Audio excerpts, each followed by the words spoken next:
آج کل روزانہ کی بنیاد پر نت نئے طریقے ایجاد کیے جا رہے ہیں، تلاش کیے جا رہے ہیں، استعمال کیے جا رہے ہیں تاکہ مسیحیوں کے جذبات کو ابھارا جائے، مسیحیوں کے جذبات کو مجروح کیا جائے، مسیحیوں کو تنگ کیا جائے اور ان سے کوئی نہ کوئی ایسی غلطی کروائی جائے جو کسی نہ کسی طریقے سے انہیں کسی بڑے مسئلے میں ڈال سکے۔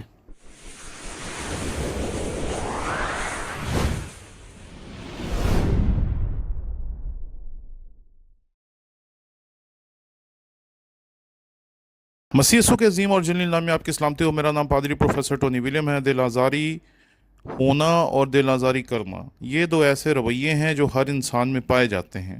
بعض جگہوں پر لوگ ان رویوں پر قابو پانے کے عادی ہوتے ہیں اور بعض معاشروں میں شاید وہ اس چیز کے عادی نہیں ہوتے۔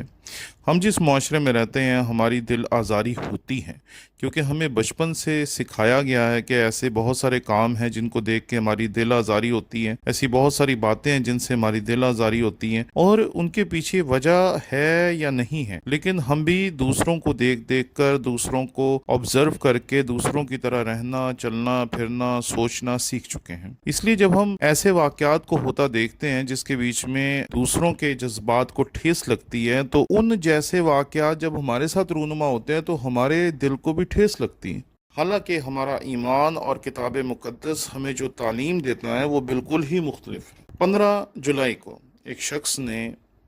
توریت اور بائبل لی اور جا کر وہ سویڈن میں قائم اسرائیلی ایمبیسی کے سامنے کھڑا ہو گیا۔ ہفتے کے روز اس نے اجازت لی کہ وہ ان دونوں کتابوں کو نظر آتش کرنا چاہتا ہے۔ جب وہ لے کر وہاں پہنچا تو اس نے لیٹر نکالا اور جلانے کے لیے جب اسے روشن کیا تو اس نے کتابیں جلانے کے بجائے اس لیٹر کو نیچے پھینک دیا اور اس نے کہا کہ میں دراصل اپنا احتجاج ریکارڈ کروانا چاہتا تھا، میرا مقصد کبھی بھی ان کتابوں کو جلانا نہیں تھا۔ 32 سالہ نوجوان احمد نے جس طرح اسرائیلی امبیسی کے سامنے سویڈن میں جا کر یہ احتجاج ریکارڈ کروایا، یہ بڑا منفرد تھا، لیکن یہ اس کی ذاتی سوچ ہے کہ شاید ان چیزوں کو دیکھ کر ہم بھی ویسے آگ بگولا ہو جائیں گے جیسے آج ہم پوری دنیا میں دیکھ رہے ہیں کہ لوگ ناراض ہیں، بہت ناراض ہیں اور بہت ہی زیادہ ناراض ہیں۔ دراصل کتاب مقدس کو نظر آتش کرنے کی تاریخ بہت پرانی ہے۔ ہم نے ماضی میں ہزاروں مرتبہ دیکھا کہ لوگوں نے بڑی تعداد میں کتاب مقدس کو جلایا، کتاب مقدس کو بین کیا، کتاب مقدس کو پڑھنے سے لوگوں کو روکا اور کوشش کی کہ کسی طریقے سے اس کو ختم کر دیا جائے، اور ایسی کوششیں تاریخ میں کئی مرتبہ ہوئی ہیں۔ یہ کوششیں کوئی نئی نہیں ہیں، یا یہ 15 جولائی 2023 کو ہونے والا واقعہ ہی نہیں ہے جس سے ہماری دل آزاری ہوگی۔ جب ہم تاریخ کے دریچوں میں جھانکتے ہیں تو ہمیں اس طرح کے بے شمار لوگ ملتے ہیں، واقعات ملتے ہیں جس پہ لوگوں نے صرف مسیحیوں کی دل آزاری کرنے کے لیے، ان کے ایمان کو ختم کرنے کے لیے کتاب مقدس کو بین کر دیا۔ ہٹلر ایک کیتھولک مسیحی تھا اور اس نے اپنے دور حکومت میں پرانا عہد نامہ، جسے عام طور پر یہودی بائبل سمجھا جاتا ہے، کیونکہ یہودی جو ہیں وہ صرف پرانے عہد نامے کو مانتے ہیں، وہ نئے عہد نامے کو نہیں مانتے، یعنی کہ وہ انجیل پر ایمان نہیں رکھتے۔ تو اس نے کہا کہ پرانا عہد نامہ جو ہے وہ ہمارا نہیں، وہ تو یہودیوں کا ہے۔ تو اس نے اپنے دور حکومت میں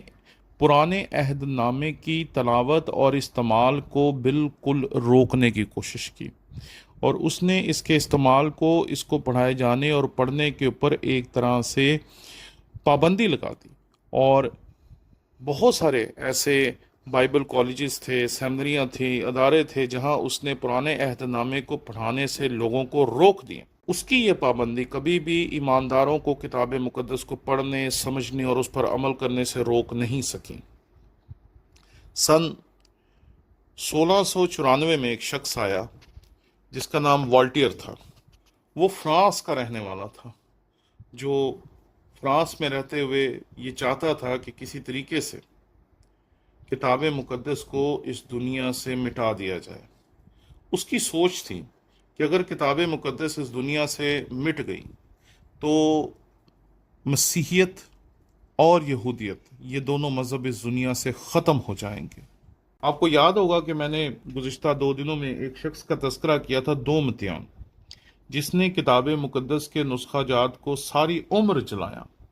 اور جس دن وہ حکومت چھوڑ کے گیا تو وہ اسی وجہ سے چھوڑ کے گیا کیونکہ وہ نا امید ہو گیا تھا، کیونکہ اس کے پاس کوئی امید باقی نہیں رہ گئی تھی، اور اس نے فرسٹریشن میں اور نا امیدی میں اپنی حکومت چھوڑ دی، اور باقی عمر جو تھی اس نے گمنامی میں گزاری، کیونکہ امید کا منبع جو ہے وہ خدا کا کلام ہے، اور خدا کے کلام کو تو وہ جلانے میں مصروف تھا، اسے ضائع کرنے میں مصروف تھا، اسے کسی طریقے سے نقصان پہنچانے میں مصروف تھا۔ والٹیئر نے بھی کچھ ایسا ہی کام کیا۔ فرانس کے والٹیئر نے کتاب مقدس کو جلانے میں، ختم کرنے میں اپنا اہم کردار ادا کرنا شروع کیا، اور وہ جو کچھ کر سکتا تھا اس نے کیا، لیکن 1778 میں وہ مر گئے اور تاریخ کا حصہ بن گئے۔ لیکن اس کے بعد جو ہوا وہ کبھی اس نے سوچا بھی نہیں تھا۔ وہ جس گھر میں رہتا تھا، جس گھر میں بیٹھ کے وہ مسیحیوں کے خلاف سازشیں کرتا تھا، جس گھر میں بیٹھ کے وہ کتاب مقدس کو پڑھنے والوں، ماننے والوں کو ختم کرنے اور اس دنیا سے مٹانے کی سازشیں ترتیب دیا کرتا تھا، اسی گھر کو جنیوا بائبل سوسائٹی نے خرید لیا اور اسے کتاب مقدس کا گودام بنا دیا، اور کتاب مقدس کو وہاں پر وہ محفوظ رکھتے ہیں۔ یہ بات یاد رکھیں کہ کتاب مقدس کو ختم کرنے کی کوشش کرنا، یا اس کو جلانے کی کوشش کرنا، یا اس کو کسی طریقے سے تباہ کرنے کی کوشش کرنا کبھی بھی مسیحی ایمانداروں کے جذبات کو ٹھیس نہیں پہنچاتا، کیونکہ ہمارا ایمان ہے جو کہ بالکل سادہ ہے، وہ یہ ہے کہ تاریخ میں ہزاروں نے اسے ختم کرنے کی کوشش کی، وہ ختم ہو گئے، لیکن خدا کا کلام آج بھی قائم ہے، زندہ ہے، محفوظ ہے، اور ہمارے ہاتھوں میں اس کی توہین نہیں ہوتی۔ جی،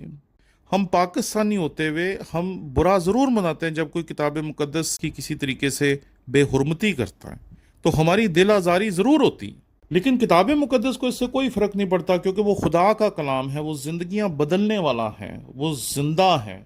اور وہ زندگیاں بدلتا ہے۔ آج بھی کتاب مقدس کو نقصان پہنچانے والے بڑے جوش و خروش کے ساتھ مگن ہیں، لیکن وہ کتاب مقدس کا کچھ بگاڑ نہیں سکے اور نہ ہی بگاڑ پائیں گے۔ مسیحیت کی تاریخ ایسے لوگوں سے بھری پڑی ہے جنہوں نے بائبل کو پھاڑا، بائبل کو جلایا، بائبل کو ضائع کرنے کی کوشش کی، اور بائبل نے،